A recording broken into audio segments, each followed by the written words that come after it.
Bonjour à tous, je suis contente de vous retrouver une fois de plus dans une nouvelle vidéo. Je vais partager avec vous un conseil gratuit sur la sexualité. On va parler de sexualité aujourd'hui. Je sais que c'est souvent un sujet tabou en famille ou à l'église, dans les églises. Mais on va parler de la sexualité des parents, de la sexualité dans le couple, comment vivre une sexualité épanouie. Et dans une autre vidéo, je vous promets, nous parlerons de la sexualité des enfants. Très important. Surtout pour des enfants que nous voulons élever selon les standards divins, selon les valeurs chrétiennes, selon nos valeurs de foi. Nous parlerons de la sexualité des enfants. Mais aujourd'hui, parlons de la sexualité dans le couple. Je vais commencer par dire que le sexe est un besoin pour l'homme. Je dis bien le sexe est un besoin pour l'homme. Je dis souvent aux dames, malades ou fâchées, il faut donner. Avant de continuer dans le vif du sujet, qui suis-je? Je suis Yvonne Gombak Romé-Belle. Je suis enseignante, je suis maman, je suis épouse. Et il y a de cela 4 ans, j'ai découvert mon appel qui est le conseil, qui est la restauration des foyers de manière générale.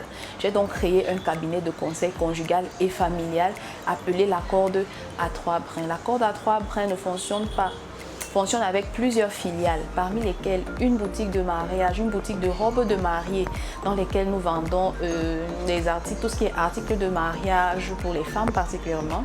Nous allons nous étendre pour les hommes, mais ce n'est pas maintenant, c'est un projet à long terme.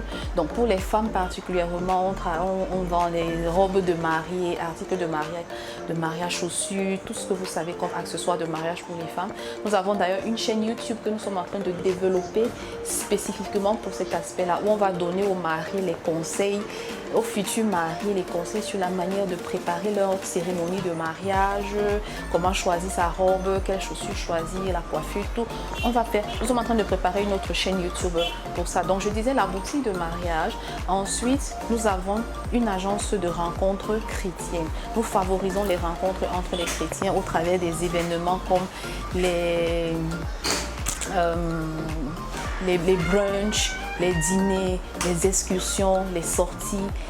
On favorise les rencontres entre célibataires et pendant ces rencontres, non seulement on fait des activités qui permettent aux uns aux autres de mieux se connaître et développer plus si affinité, mais on donne des enseignements pour bâtir des chrétiens et des chrétiens, des célibataires chrétiens et chrétiennes qui vont construire des foyers pour la gloire de Dieu.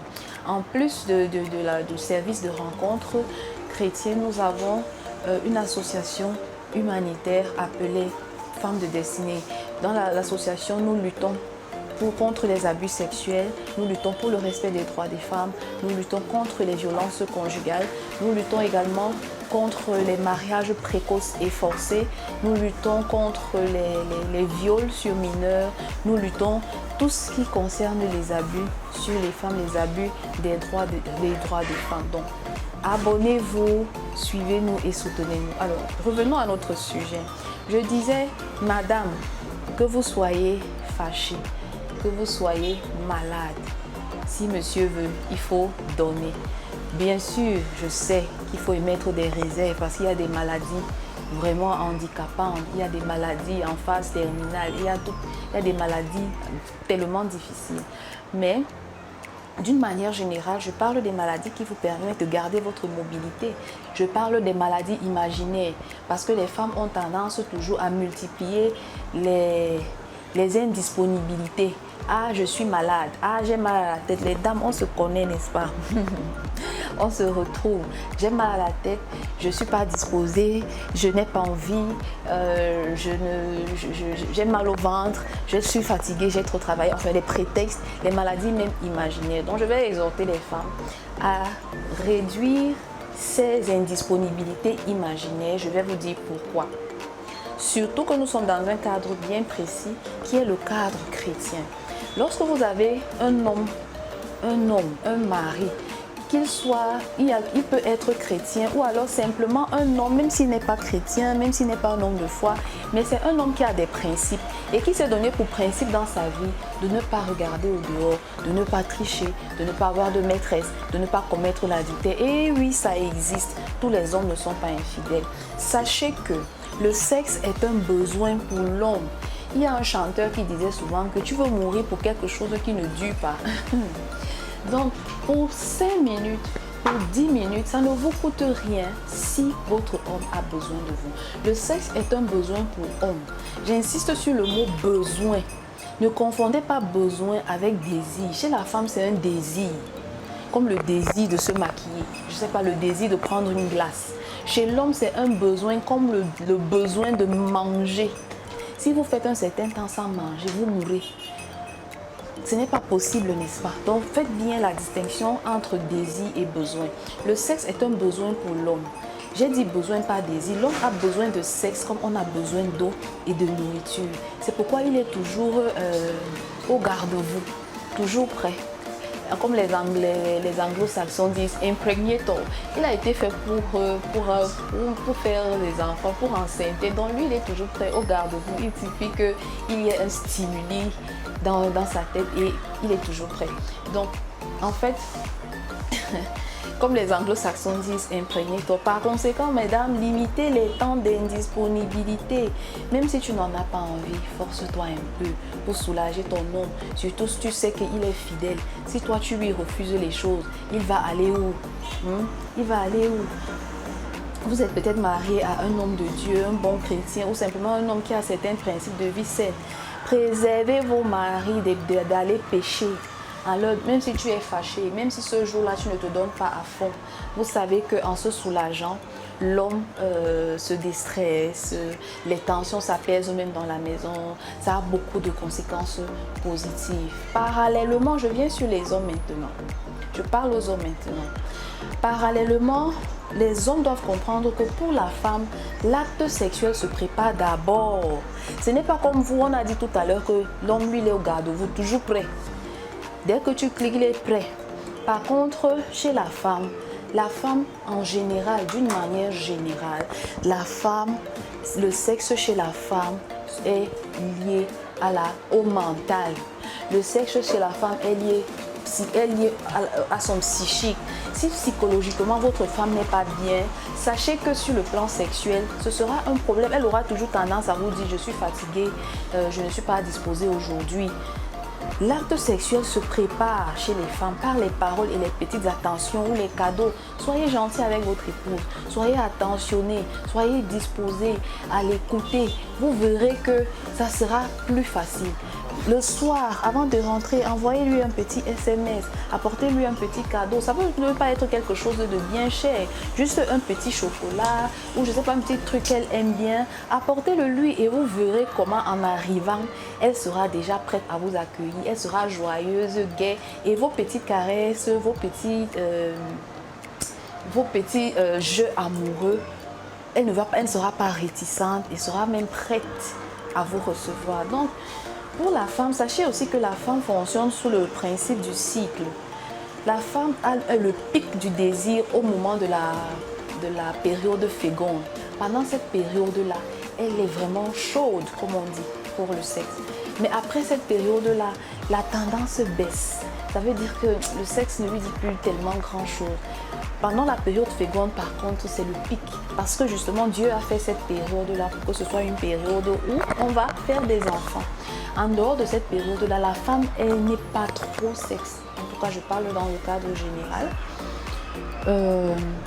La femme n'est pas trop sexe. Donc, l'homme doit comprendre que la femme fonctionne avec ce système de cycle. De manière générale, elle est faite de manière à être prête par saison.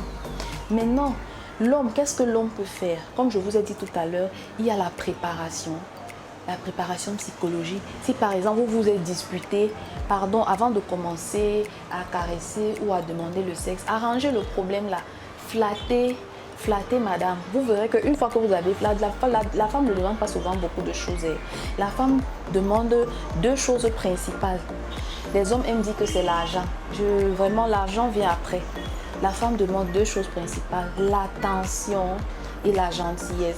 La gentillesse part de jolies des petites paroles, par des belles paroles. L'un des principaux langages d'amour chez la femme, c'est les paroles valorisantes. Donc apprenez à dire de bonnes paroles à vos femmes, apprenez à dire de belles paroles à vos épouses et vous verrez que côté sexuel, ça ira mieux. Donc son corps n'est pas toujours disposé pour le sexe. Et à vous les hommes aussi de comprendre que bon, vu que la femme fonctionne différemment, je peux un peu réfréner mon désir par moment. Je ne sais pas parce que je suis mariée que je dois commencer à faire l'amour comme une bête. C'est pas parce qu'on a dit mariez-vous que ça veut dire faites l'amour, faites l'amour comme vous voulez à chaque heure de la journée. À la fin, je parle par expérience, ça devient même dégoûtant. Donc, il faut faire l'amour, vous pouvez aussi développer d'autres stratégies pour lui donner envie de manger le dessert avant le plat principal. Qu'est-ce que je veux dire? Lorsque vous vous rendez compte que la dame n'est pas disposée, lorsque vous vous rendez compte que la dame n'est peut-être pas disposée, elle est peut-être dans sa mauvaise saison, à vous les hommes de jouer des stratégies, de développer des stratégies et de jouer sur votre imagination pour lui donner appétit. C'est comme si à table, au lieu de me présenter d'abord le plat principal, vous me présentez d'abord le dessert. Ça va me donner envie de manger, même si j'avais pas faim. Je ne sais pas si vous comprenez ce que je veux dire par là. Vous savez que dans le repas, la plupart du temps, on préfère le dessert, n'est-ce pas? Au lieu de venir donc directement avec le plat principal pendant l'acte sexuel, apportez-lui le dessert. Elle va voir le dessert, ses yeux vont s'illuminer et elle aura envie de manger, même si au départ, elle n'avait pas faim. Donc, dans cette mesure-là, comprenez que vous les hommes, ça dépend aussi de votre comportement, de votre attitude et de la compréhension que vous avez des différentes saisons du cycle de vos épouses. Pareil lorsque la femme entre en état de gestation, donc quand la femme est enceinte. Pareil lorsque la femme entre en ménopause. Nous ferons des vidéos spécifiques pour ça. Nous parlerons de sexualité pendant la grossesse, sexualité pendant la ménopause. Les hommes, tout comme les hommes répondent plus au respect, un homme se sent bien avec une femme qui le respecte. C'est comme ça aussi que les femmes répondent plus à l'attention et à l'affection. Donc, tout est question d'équilibre pour trouver une bonne harmonie sexuelle dans le couple. J'espère que vous avez bien compris qu'il est question d'équilibre et que chacun a sa part à jouer. Dieu a voulu que l'homme et la femme puissent se compléter pour devenir un. Ça veut dire que les différences des uns et des autres doivent non pas nous opposer, mais nous permettre de nous compléter pour devenir des personnes meilleures, pour devenir un couple harmonieux. Pour ce qui est de la sexualité dans le couple, c'est une question d'équilibre. Apprenez à vous comprendre et à dialoguer. Je m'arrête là pour l'instant. J'ai un cadeau pour vous. Allez sur le site internet, sur notre site internet www.lacorde-à-3brins.net www.lacorde-à-3brins en un mot.net. Nous avons préparé un cadeau spécialement pour vous, c'est gratuit. En téléchargement gratuit, nous avons un document, un e-book qui est intitulé Comment entendre de Dieu. Comment entendre de Dieu? En tant qu'enfant de Dieu, il est important d'entendre la voix de Dieu pour tous les aspects de nos vies, que ce soit pour le choix du conjoint, que ce soit pour l'activation de la destinée, que ce soit même pour gérer les problèmes de couple, que ce soit même pour satisfaire même son mari ou son épouse. Oui, le Saint-Esprit va jusque-là. Il faut apprendre à entendre de Dieu et à connaître la direction divine dans tout ce qu'on entreprend, à rechercher la direction divine dans tout ce que nous faisons dans nos vies. Allez donc télécharger le document rapidement parce que c'est gratuit. À bientôt dans une nouvelle vidéo. N'oubliez pas de vous abonner et d'activer la cloche de notification. Nous sommes présents sur YouTube, sur Facebook, sur Instagram. À bientôt.